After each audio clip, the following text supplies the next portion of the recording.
Hi, I'm Dr. Adri, and today, on this lovely cold winter's morning, I've got my Dr. Rizaan with me, and we are going to talk about neuromodulators or anti-wrinkle injectables. And if you will remember, those are the ones that we use in the upper third of the face mostly. Sometimes we use it elsewhere in the face, but that would be an off-label indication.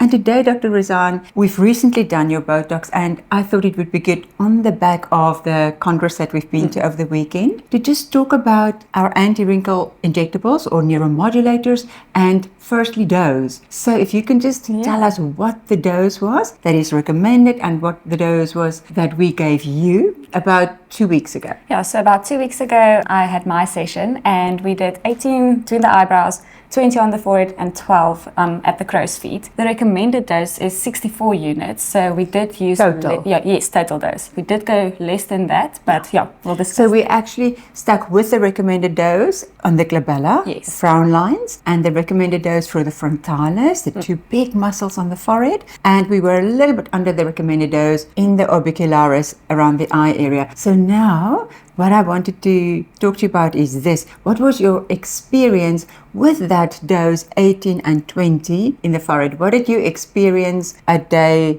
1, 2, 3, 4, 5, 7 up to day 14? I think people usually think day 2, I'm supposed to see a difference. Maybe at day 2, between the eyebrows, you'd start seeing a difference. Definitely. But the forehead takes much longer. I was very tempted to come back for a top-up because I'm like, this is not working. Only at day 14, we actually saw that the forehead lines. 2 weeks. I'm with you. I'm with you. The lines were gone. On the back of that, there's a very important point that I want to bring home, and that is dose versus peak effect versus duration. If we use a recommended dose, like we've done for you, the 18 and the 20, and a little bit below we've done for you around the eye area, then there will be a peak effect for that dose, and the peak effect is usually then around 2 weeks. But that peak effect, it's almost like a light switch that you turn on. So if I can explain it like this, when you're in a dark room, your eyes are not used to the light. And when you switch on the light, it's that initial reaction of the light so strong and sharp, and then your eyes get used to it.